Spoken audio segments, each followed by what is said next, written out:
Hello everyone, আপনারা কেমন আছেন? আশা করি সবাই ভালো আছেন। আজকে নতুন একটি স্পোকেনের ভিডিও নিয়ে চলে এসেছি, যার আমরা নাম দিয়েছি স্পোকেন পার্ট 3। ওকে, মানে আমরা নিত্যদিন আমরা যে সব শব্দগুলো আমরা ব্যবহার করি সেগুলো আমরা ইংরেজিতে কী করে বলবো সেটি আজকে ভিডিওটির মাধ্যমে আমরা জানবো। তো চলুন ভিডিওটি শুরু করা যাক। ফার্স্ট, তুমি কেমন আছো? এই যে কারোর সাথে প্রথম আপনার হয়তো মানে সাক্ষাৎ হচ্ছে, মিট হচ্ছে, প্রথমবার আপনার দেখা হচ্ছে, তখন আমরা এই কাপড়কে জিজ্ঞেস করি না তার ভালো মন্দ বা তার শরীর। তো প্রথমে আমরা জিজ্ঞেস করি যে তুমি কেমন আছো। তো এটা আমি ইংলিশে কী করে বলবো? How are you, how are you. Okay, next, যদি ওর উত্তরে যদি বলে, ওর উত্তরে কী বলতে হবে? আমি ভালো আছি। তুমি কেমন আছো এটা জিজ্ঞেস করলে কী বলতে হবে? আমি ভালো আছি। তো এটা আমরা ইংলিশে কী করে বলবো? I am fine. কী বলতে হবে? I am fine. Okay, next, তুমি কোথায় থাকো? হয়তো অজানা কোনো একটা ব্যক্তির সাথে দেখা হয়েছে, তার সাথে হয়তো তোমার প্রথমবার সাক্ষাৎ আলাপ হয়েছে এবং হয়তো একে অপরের মধ্যে হয়তো তোমরা বন্ধুত্বের একটা সম্পর্ক স্থাপন করতে চলেছো। তো প্রথমে একটি প্রশ্ন ওঠে না যে তুমি কোথায় থাকো, তোমার বাড়ি কোথায়? এই যে এটা এইভাবে জিজ্ঞেস করে, তো এটা ইংলিশে কী করে বলবে তোমরা? Where do you live, where do you live. Okay, এখন কয়টা বাজে? এখন কয়টা বাজে মানে কি, ঘড়িতে ধরো একটা টাইম হচ্ছে, এবার হয়তো তুমি সেই টাইমটা জানতে চাইছো, তখন তুমি বাংলায় কী বলছো যে এখন কয়টা বাজে? এটা ইংলিশে কী করে বলবো আমরা? What time is it, what time is it. Okay, next, আমি বুঝতে পারছি না, আমি বুঝতে পারছি না। এবার আমি বুঝতে পারছি না এটা যে কোনো অর্থে হতে পারে, হয়তো পড়াশোনার ক্ষেত্রে হতে পারে, বা কোনো জিনিস হতে পারে, বা হয়তো কথাও হতে পারে। তখন তোমরা এটা ইংলিশে কী করে বলবা? I don't understand, I don't understand. Okay, আপনি কি আমাকে সাহায্য করতে পারেন? কি বললাম? আপনি কি আমাকে আপনি কি আমাকে সাহায্য করতে পারেন? নেক্সট প্রশ্ন কী বলছে? আপনি কি আমাকে সাহায্য করতে পারেন, মানে এটি যে কোনো অর্থে ব্যবহৃত হতে পারে। হয়তো তুমি কোনো একটি সমস্যা পড়ে আছো, সেটা হয় লেখাপড়াতে হতে পারে, বা সামাজিক কোনো সমস্যা হতে পারে, বা পারিবারিক কোনো প্রবলেম হতে পারে। সেক্ষেত্রে আমরা এটি ইংলিশে কী করে বলবো? Can you help me, can you help me.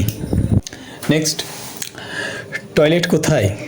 এটা আমরা নিজে থেকেই বলবো, মানে ধরুন আপনি অন্য একটি জায়গায় ঘুরতে গেছেন, হ্যাঁ, সেখানে আপনি হয়তো কোনো চেনা জানা নাই, হয়তো সেই জায়গায় হঠাৎ করে আপনার বাথরুম লেগেছে বা টয়লেট যাওয়ার আপনার খুব ইচ্ছা প্রকাশ হয়েছে আপনার। তো তখন আমরা কী বলি যে টয়লেটটি কোথায়? তো আমরা কী বলবো? Where is the restroom. কী বলবো? Where is the restroom.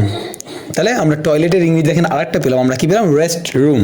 Okay, next, আমি ক্ষুধার্ত, আমি ক্ষুধার্ত। এটা আমরা ইংরেজি কী বলবো? তোমার অনেকটা খিদে লেগেছে, তোমার আম্মাকে বলছো, মা আমি আজ খুব ক্ষুধার্ত, মা আমি খুব ক্ষুধার্ত। এটা ইংলিশে কী বলবো? I am hungry. কী বলবো? I am hungry. Okay, next, আমি তৃষ্ণার্ত।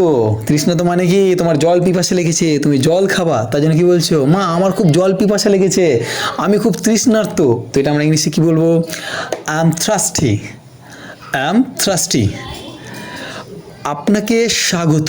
স্বাগত মানে কি? ধরুন বা তোমাদের বাড়িতে কেউ একজন অতিথি এসছে, ঘুরতে এসছে তোমার বাড়িতে, সেটা হয় তোমার বন্ধু হতে পারে, তোমার আত্মীয় স্বজন হতে পারে, তোমার বাড়ি ঘুরতে এসছে, তুমি কি গেটের মুখ থেকে তাদেরকে বলছো আপনাদেরকে স্বাগত। তো এটা আমরা ইংলিশে কী করবো? You are welcome, you are welcome. Okay, next, কিছু মনে করবেন না, কিছু মনে করবেন না। এটা আমরা ইংলিশে কী করবো? Don't mind. কী বলবো আমরা? Don't mind. ওকে, এটার দাম কত? এটার দাম কত এখানে বলতে বোঝানো হয়েছে হয়তো কোনো একটি তুমি দোকানে গেছো, হয় সেটা হয়তো প্যান্ট হতে পারে, বা শার্ট হতে পারে, বা কোনো ফল বা ভেজিটেবলস হতে পারে। তখন কি তুমি কী চাইছো? দাম জানতে চাইছো। তখন কী বলছো যে এটার দাম কত? সো এটা আমরা ইংলিশে কী করে বলবো? How much is this, how much is this. Okay, next, আমার একজন ডাক্তার প্রয়োজন, আমার একজন ডাক্তার প্রয়োজন। এই যে প্রয়োজন, এর আগের একটি ভিডিও করেছিলাম, প্রয়োজন নিয়ে একটি ভিডিও করেছিলাম। তো দেখো, আমার একজন ডাক্তার প্রয়োজন, আমার একজন ডাক্তার প্রয়োজন। এ দেখেন প্রয়োজন, এই প্রয়োজন নিয়ে আমি আগে একটি ভিডিও বানিয়েছিলাম, দেখেন আজকে সে আবার সেই রুলসটি আমাদের কাজে দিবে। এই যে প্রয়োজন, কোনো কিছু প্রয়োজন অর্থে আমরা কী করে সেটি বলবো? I need a doctor, I need a doctor. তাহলে প্রয়োজন, কোনো কিছু প্রয়োজন আমরা কী ব্যবহার করবো? আই নিড ব্যবহার করবো আমরা। ওকে, নেক্সট, আমাকে লবণটা দিন, আমাকে লবণটা দিন মানে হয়তো খাবার খেতে বসেছেন, খাবার হয়তো লবণের পরিমাণ কম আছে, তাহলে কী বলছেন? লবণটা চাইছেন, আমাকে লবণটা দিন। তো সেটা আমরা ইংলিশে কী করে বলবো?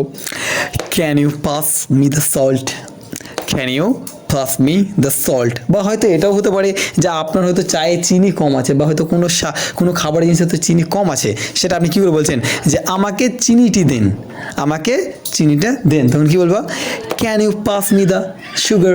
এই যে সল্ট আছে, সল্টের বদলে কী করবো আমরা সুগার বসিয়ে দেবো। ওকে, নেক্সট আমার একটি প্রশ্ন আছে, আমার একটি প্রশ্ন হতে পারে, এটা যে কোনো জিনিসই হতে পারে, সেটা হয়তো বন্ধু বান্ধবদের মধ্যে কোনো আলোচনার মধ্যে হতে পারে, বা পাড়াপড়শি বা নিজের ফ্যামিলির মধ্যে হতে পারে, বা সেটা পড়াশোনা স্টাডি রুমও হতে পারে একটি প্রশ্ন। তো সেটা আমরা ইংলিশে কী করে বলবো, আই হ্যাভ আ কোয়েশ্চেন্স।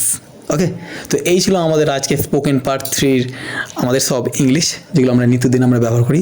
যদি আপনাদের এই ভিডিওটি ভালো লেগে থাকে অবশ্যই লাইক, শেয়ার, কমেন্ট এবং এটি সাবস্ক্রাইব করে দেবেন। Thank you for watching.